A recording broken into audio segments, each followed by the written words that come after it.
विटा शहरात स्वतःचं घर घ्यायचं आहे, स्वतःचा व्यवसाय करायचा आहे, मग विचार कसला करताय? विटा कराड हायवे लगत विवेकानंद नगर बसस्टॉप समोर साकारते विट्यातील सर्वात मोठे शॉपिंग कॉम्प्लेक्स, ज्यामध्ये असतील 45 शॉप्स, 15 ऑफिसेस आणि तब्बल 42 फ्लॅट्स, तेही स्वतंत्र पार्किंगसह. मुंबई पुण्यासारखे जीवन जगताना आपण अनुभवाल वॉकिंग ट्रॅक, मंदिर, गार्डन, जिम, स्विमिंग पूल, 24 तास सतर्क सिक्युरिटी, CCTV कॅमेरे, बेसमेंट पार्किंग व अन्य बऱ्याच सोयीसुविधा. चला तर मग आजच आपले बुकिंग निश्चित करा. आमचा पत्ता डायमंड आर्केड, कराड रोड, विटा. संपर्क राजू पाटील किर्दत 93 222 68 103 व हनुमंत किर्दत 930 983 94 77.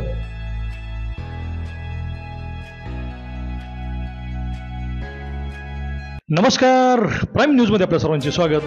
आमदार गोपीचंद पडळकर यांनी अधिवेशनात सराफ व्यापारी व गलाई बांधवांची कशी लुबाडणूक होते हा प्रश्न ताकदीने मांडला होता.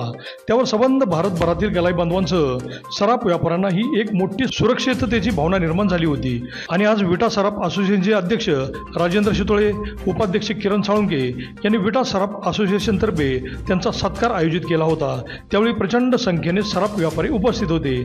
आमदार गोपीचंद पडळकर यांनी हा अराजकीय प्रश्न आहे असे म्हटले, तरीही सर्व व्यापाऱ्यांनी त्यांच्या पाठीशी ठामपणे उभे राहण्याचे आश्वासन दिल्याने राजकीय वर्तुळात मोठी खळबळ उडाली असून संबंध भारतभरातून अनेक गलाई व्यावसायिकांचे फोन आमदार गोपीचंद पडळकर यांना येत आहेत. विट्यातील त्यांच्या या सत्काराची मोठी चर्चा होत आहे. अध्यक्ष राजेंद्र शितोळे पडळकर साहेबांनी विधानसभेमध्ये ज्या धडाडीने आणि ज्या कुशलतेने आपले प्रश्न मांडले तसं आजपर्यंत कुठल्याही एखाद्या आमदारांनी किंवा डायरेक्ट प्रश्न मांडलेला नव्हता. त्यामुळे मी सर्वप्रथम त्यांचं अभिनंदन करतो ह्या गोष्टीसाठी. आणि इथून पुढे असंच आमच्या पाठीशी सदैव राहावे आणि आमच्या अडचणीवर आल्यानंतर आमच्याजवळ आम्हाला सपोर्ट करावा. आणि विटा सराफ असोसिएशन तर्फे मी त्यांचा सत्कार करत आहे. आपल्या सगळ्यांच्या तर्फे हा प्रश्न सोडवण्यासाठी जी काय ताकद लागेल किंवा ह्या प्रश्नाचं उत्तर जोपर्यंत सरकार समाधानकारक देत नाही आणि त्यावर तोडगा जोपर्यंत काढत नाही तोपर्यंत आपण सगळे सुद्धा शेटजींच्या पाठीमागे ठाम उभा राहायचा आहे. त्यांनी सुद्धा आपल्याला आता असं वचन दिले की ह्या प्रश्नाची तडते 100% लावणार. आणि खरं तर हा आपल्या सगळ्यांच्या फार जिव्हाळ्याचा प्रश्न आहे. आपल्याला प्रत्येकाला ह्याची झळ लागलेली आहे. तर आता आपण ह्या प्रश्नाच्या संदर्भात माननीय पडळकर साहेबांच्या मागे सगळ्यांनी एकीनं उभा राहूया आणि हा प्रश्न सोडवूया.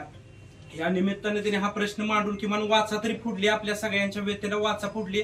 त्याबद्दल सगळ्या सराफ बांधवांच्या वतीनं, गलाई बांधवांच्या वतीनं आम्ही सगळे तुमचे शतश ऋणी आहे, आभार आहे.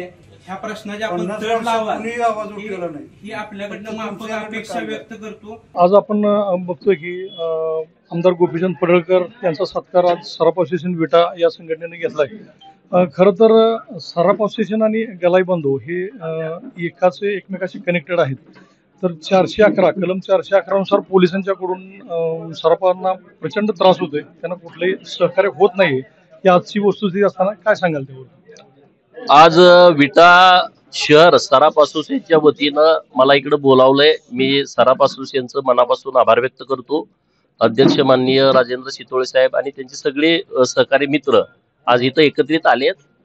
विषय हा गेल्या अनेक वर्षांपासूनचा आहे की जे ज्वेलर्स वाले आहेत आणि आपला या परिसर जो आहे, खानापूर असेल, आटपाडी, तासगाव, सांगली जिल्ह्यातले काही तालुके, सातारा जिल्हा आणि सोलापूर जिल्ह्यातला काही भाग हा आपला दुकानदारीमध्ये आहे, जो रिफायनरीचं काम करतो अखंड देशभर किंवा बाहेरच्या काही देशामध्ये आपली मुलं आहेत.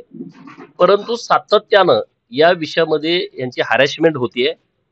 या कलमाचा आधार घेऊन मोठ्या प्रमाणात लुबाडणूक या सगळ्या दुकानदार मंडळींची होतीये. आणि म्हणून ही बाब राज्य सरकारच्या लक्षात आणून देण्याच्यासाठी मी सभागृहामध्ये हा विषय घेतला. तर राज्यभरातून खूप सगळ्या लोकांचा मला सपोर्ट झाला की सगळ्यांनी फोन केले की हा विषय खूप महत्वाचा आहे. आणि म्हणून आपल्या माध्यमातून मला सर्व दुकानदार मंडळींना हेच सांगायचं आहे की आपल्याला या विषयामध्ये सगळ्यांना एकत्रित यावं लागेल. एकत्रितपणे राज्य सरकार आणि केंद्र सरकारच्या लक्षात आणून द्यावं लागेल की जिथं कुठं आमच्या दुकानदारांची किंवा ज्वेलर्सवाल्यांची चूक नाही तिथं त्यांना त्रास देण्याचं कारण नाही. एखाद्यानं कुठं चोरीचं घेतलं, काय झालं, त्याला तुम्हाला पुरावे मिळाले, तुम्ही नक्की कारवाई करा. पण सरसकट सगळ्या लोकांना तुम्ही चोर लोकांचं ऐकून तुम्ही या सगळ्या लोकांना त्रास देणार असाल तर हे आम्ही सहन करणार नाही. आणि म्हणून आता आम्ही राज्यभर या सगळ्या विषयावरती एक मोठं जन आंदोलन उभा करण्याचा आम्ही विचार करतोय. देशभरातले सगळे आमचे दुकानदार बांधव या सगळ्या विषयामध्ये या आमच्या पाठीशी उभे राहतील, संघटित होतील आणि या संघटितपणाच्या जोरावरती आम्ही निश्चितपणे सरकारकडून यातून काही ना काही आमचा निर्णय लावून घेऊ असं आम्हाला वाटतंय. तुमच्या एका प्रश्नावरती आज तमाम गलाई बांधवांच्या बाबतीत तुमच्याविषयी एक सुरक्षेची भावना निर्माण झाली की आपल्या पाठीशी कोणतर आहे. तर गलाई बांधवांनाही आज प्रचंड त्रास होतोय. संपूर्ण भारतभर त्यांनाही एक दहशतवादी असल्यासारखं त्यांच्याकडे पाहिले जाते आणि त्यांच्यावर तशी ट्रीटमेंट पोलिसांकडून अनेकदा झाली.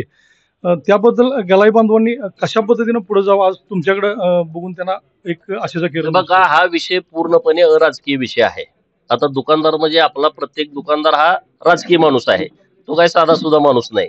दुकानाकडून जर 4 दिवस गावाड आला तर राजकारण उलट पालट करू शकतो. पण मला सगळ्यांना हे सांगायचं आहे की हा विषय पूर्णपणे आपल्याला अराजकीय पुढे न्यायचा आहे. यामध्ये राजकारणाचा काडी मात्र संबंध नाही आणि म्हणून याला कुठलीही गोष्टीची बगल न देता आपण सगळ्यांनी एकत्रित आलं पाहिजे. मलाही यातलं पूर्ण ज्ञान आहे अशातला विषय नाही. आपली सिनियर लोक आहेत जे अनेक वर्षांपासून दुकानदार लोकांच्यासाठी काम करतात. अशा सगळ्यांचं मार्गदर्शन घेऊन आपल्याला हा विषय पुढे घेऊन जायचा आहे आणि त्यामुळं संघटित होणं आणि या विषयावरती आवाज उठवणं याच्यापेक्षा दुसरा कुठला पर्याय समोर आहे असं मला वाटत नाही.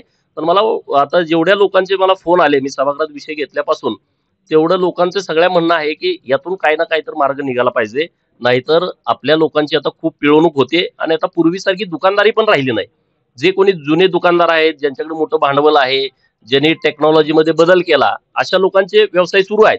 पण जे काही नवीन मुलं गेलेत 5-10 वर्षापूर्वी त्या मुलांना इतक्या मोठ्या प्रमाणामध्ये ते सेटल झालेले नाहीत.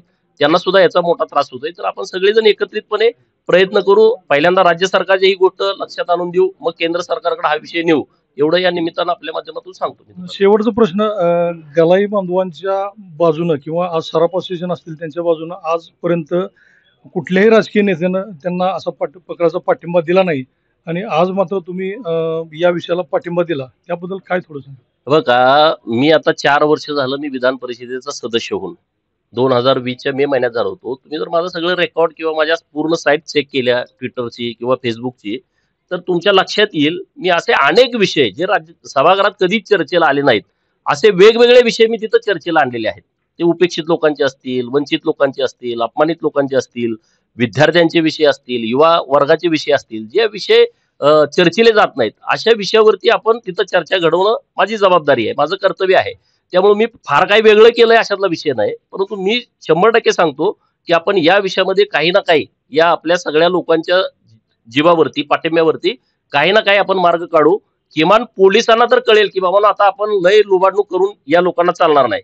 एखाद्या पियाला वाटलं की अरे चला आज हा दुकानदार नडतोय मला, चला रात्री त्याला 2 व्हीलरवरती चोराला आणायचं, दुकानाचं नाव सांगायचं, सकाळी फक्त 11 वाजता याला दाखव. सकाळी 11 वाजता ह्यो आला, अरे ह्यो आला नाही, बघितला नाही, सीसीटीव्ही फुटेजच्या का नाही, हा चोर म्हणतोय ना, तर आम्ही तसंच करणार. तर लोक आपली इज्जतदार आहेत, 4 लोकात राहतात, मग पोलीस स्टेशन जेलमध्ये जाणं लोकांना नको वाटतं आणि याचा गैरफायदा घेऊन मोठ्या प्रमाणात लुबाडणूक होते. तर मी काही वेगळं केलं नाही. पूर्वी हा विषय चर्चेला आला नाही, तर आता आलाय, तर आता आपण सगळं व्यवस्थितपणे पुढे घेऊन जाऊ. हे होते आमदार गोपीचंद पडळकर साहेब. आज त्यांच्या या भूमिकेमुळे संपूर्ण सराफ असोसिएशन आज त्यांच्या पाठीशी खंबीरपणे उभं राहिलेलं आपण दिसतंय. अभिजित शिंदे, प्राईम न्यूज, विटा.